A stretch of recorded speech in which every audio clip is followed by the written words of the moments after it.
За сайн байцгаана уу залуусаа. Ингээд хэрэглүүрүүдийн талаар үргэлжлүүлээд үзье. За одоо бүгдээр засах хэрэглүүрүүдийн талаар үзье. Засах хэрэглүүрүүд маань дотор үндсэн 5 одоо төрөлтэй байж байна. За засах хэрэглүүрийг үзэхийн тулд бүгдээрээ за нэг зураг оруулж ирэх хэрэгтэй. За жишээлбэл энэ зургийг оруулж ирье.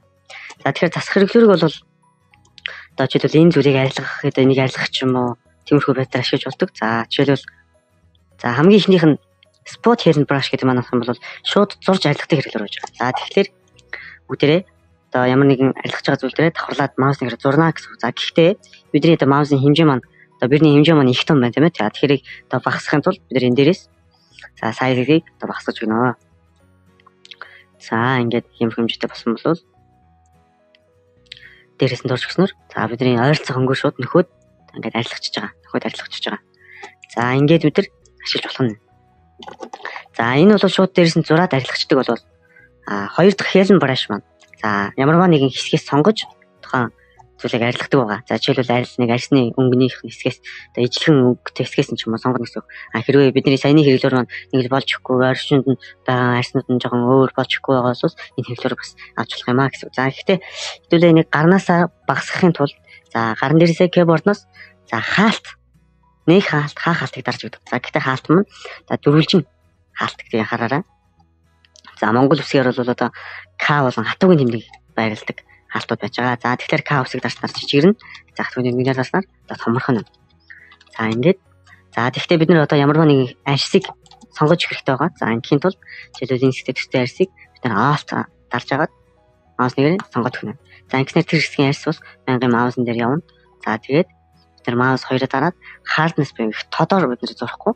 За бүдгхэн зурж өгөө юм л да hardness-ийг за багасгаж өгнө. За ингээд тухайн хэсгээр маус нэгээр дараад арилгахад яг тэр бидний сонгосон хэсгээс арьсыг нөхөж өгч байна. За тэгэхээр энийг арилгахын тулд бид нар Alt-а дарж агаад энэ хэсгээр маус нэгээд дарчих. За ингээд энэ хэсгийн арьсаа за ингээд нөхөж болох юм. За амирхүү байдлаар одоо хоёр дахь хэрэглүүр маань ажиллах нь. За тэгэхээр гурав дахь хэрэглүүр маань patch tool. За энэ маань аль нэг хэсгийг бүр сонгож аваад нөхөж дайрлагдаг. За жишээлбэл энэ хэсгийн маус нэгээр ингээд зураад өгч. За ингээд сонголт тэтгүүчлэлд орчлоо. За тэгэхээр энийг шилжүүлээд тэр хэсгээс нөхөе. За энэ хэсгээс нөхөе гэх юм бол бидний хоёр дахь хэсэг маань ийшээ нөхөгдөж ирэх юм. За энэ биднэрт ямар нэгэн тийм том хэмжээтэй зүйлийг одоо нөхөж ашиглахад бас хэрэг болдог. За гэхдээ бүгдээрээ л адилхан мэдрээд нөхөд өгчдөг байж байгаа.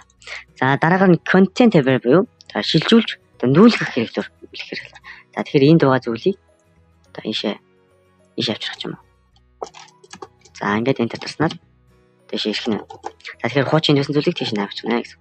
За гэхдээ бид нар нүүлэхтэй айл болох өнгөн нарсных хэсэг нь жоохон төсөөтэй хэсгээр авчирч нүүлэх юм бол илүү одоо бодтой харагдана. За ингээд enter control D. За ингэж хийжүүлэх нь. За ингээд болох нь. За тэгэхээр хамгийн сүүлд нь бид нар read eye tool гэж байна. Read eye. За read eye tool гэдэг нь юу юм бэ? За бид нар ингээд заримдаа зураг авахлахаар зургийн одоо шүн авахсан зураг жишээлбэл одоо нүд маань ингээд юм улаан гэрэл зөгцсөн муу гарсан байдаг тийм ээ. За тэгэхээр тэр зургийг тэр нүдний одоо улаан муухайг засахын тулд бид нар read eye tool-ийг хэрэгтэй байна. За одоогоор энэ зургийн дээр жишээлбэл яг ийм за нэг юм зүйл нэг юм улаан галбцсан байлаа гэж бодъё нэг юм улаан. Нэг юм улаан. За тэгэхээр бид нэр за эндээс read eye tool-ийг авч агаад тухайн улаан болсон хэсгээр за маус нэрээ чирээд ингэ сонгоод өгнө. За тэгэхээр энэ хэсгийг одоо арилгаад цэвэрлэх юм байна. За үүн дээр бүгдээрээ нэг жишээ зураг оруулж ирж арилгаж үзье. За тэгэхээр энэ зургийг оруулж ирье. За ийм нүд нь улаан гарсан бол бид нар red eye хэрэглүүрээ авч агаад за улаан хэсгээр тодруулж өгнө.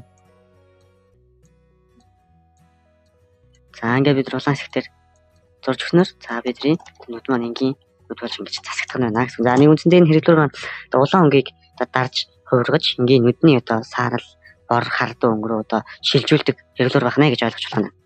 За ингээд энэ цонхыг хаачи. За болохгүй. За тэгэхээр мөн одоо энэ хэрэглүүрүүдээр бас хуучин зураг сэргийн одоо засаж болдог байж байгаа. За тэгэхээр бүгдээрээ нэг энгийн хуучин зургийг одоо яаж энэ хэрэглүүрүүдээр бас сэргийн цэцдэг талаар үзье. За нэг юм хуучин гэмтсэн энэ зураг байна. За тэгэхээр энэ зургийг за бид засаж үзье. За тэхийн тулд бүгдээрээ за засдаг хэрэглүүрээ аваад за мэдээж эхний хэрэглүүрийг бол авч туршиж үзнэ. Тэр энэ дээр арилгаж болох нь болохгүй нь. За тэгэхээр арилгаж чинь тийм ээ. За яагаад гэвэл одоо тухайн хэрэглүүр маань орчны өнгө болоод энэ арзаас хэсгээс нь хамаарат бид нэр болохгүй боломжтой байдаг байж байгаа.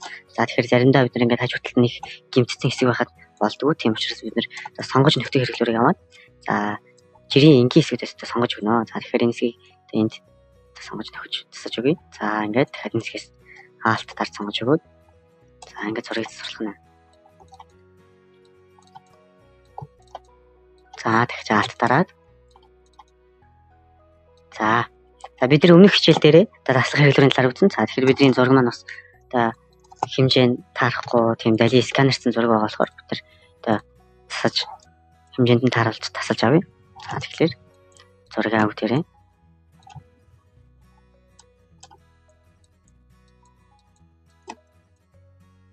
За тааруулаад. За тэгэхээр өнцг нь бас таарахгүй далигаад байгаа учраас бүтээрээ нэг зургийг жоохон эргүүлээд за дээрээс нь жоохон хасаад за ингээд энтер дараад за зургийн илүү дотор хэсгүүд маань хасагдчих таригдсан байна. За заавал энэ хэсгийг бас хасгах шаардлага байхгүй бид нар тэр хэсгийг нөхөд бас битүүлчих болно. За одоо хайж төлөө авч яваад ингээм болсон хэсгээс нь нөхч өгье.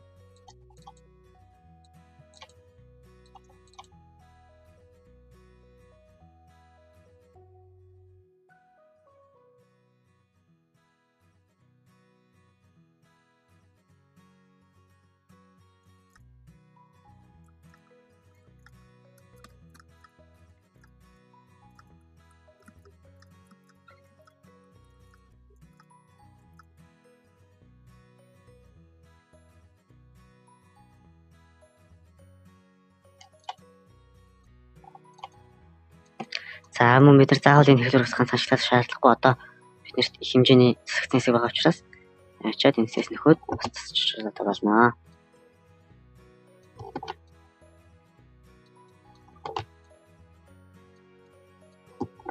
За ингээд.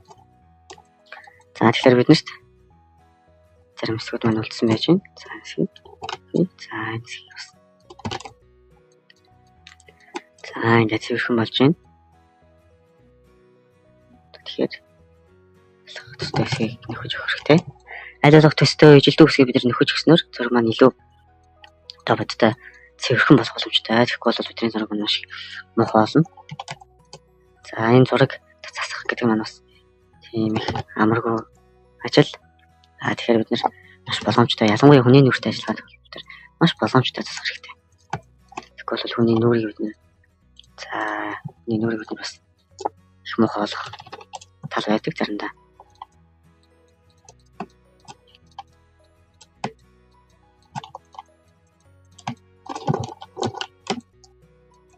Тэгэхээр энэ хэсэг. За энэ хэсэг бүтээрээ доотлохын хэсгээс дээшийг нөхөж өгье. За ингэх тал байдаг. За тийм ч үлийн хугацаагаар дахин эхэлнэ. За ингээд. За энэ хэсгээс. За одоо бүтээрээ энэ хэсгээс сонгож нөхөж өгье. За энэ хэсгээс. За энэ хэсгээс. За энэ хэсгээс. Энэ хэсгээс. За энэ хэсгээс. За бүтээрээ биенийхээ хэмжээг бас бага зэрэг хичээгээд.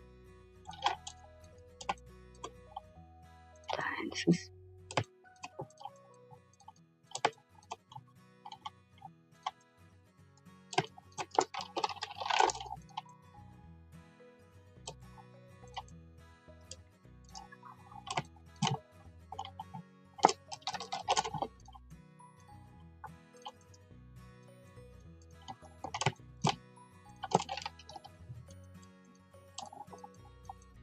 За ингээд хэдэ болж байна. За тэгэхээр бид хаалтаа дараад ямар нэгэн төстэй хэсгүүдийг ойролцох хэсгүүдээс нь сонгоод өгөх хэрэгтэй. За энэ хэсгүүдийг бас нөхч хэрэгтэй бид нар. За тэгхийн тулд хайж төлөө аваад сонгож өгөөд за дээдлийн хэсгээс нөхч. За одоо бүгдээрээ энгийн одоо сонгож нөхдөг хэрэглүүр аваад дараа нь хэсгээс. За мөн бид нэр бас эндээс одоо хэр их тод нөхөх вэ? Хурц нөхөх гэдгийг төлөвлөж болно. За жишээлбэл бид эндээс хэсгэж гэх юм бол бид нэг ч бас их хурц тод гарч ирэх учраас одоо нэг багасгаж одоо өгж явах хэрэгтэй. За тэгснээр бид нэг ч бас юм одоо их зөөлхөн бүтгэхнэр баг багаар нөхөх болно.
За энэ хэсгээр сайн болчихгүй байгаа учраас бүгдээ энийг хаалтнасыг жоохон тодруулж өгнө.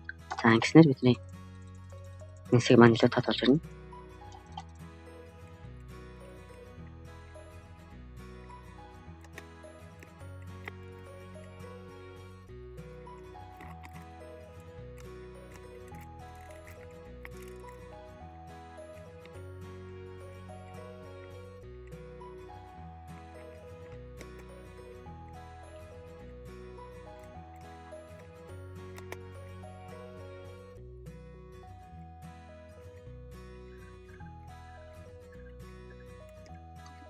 За ингээд иймэрхүү байдлаар ер нь засах хэрэглүүрээр ингээд зургийг засаж болох нэ. Энэ удаагийн одоо хэрэглүүрүүд үзэхдээ хичээл маань ингээд дуусчихин. За дараагийн хичээлүүдээр дараагийн хэрэглүүрүүдийг үзье. За дараагийн хичээл хүртэл баяртай залуусаа.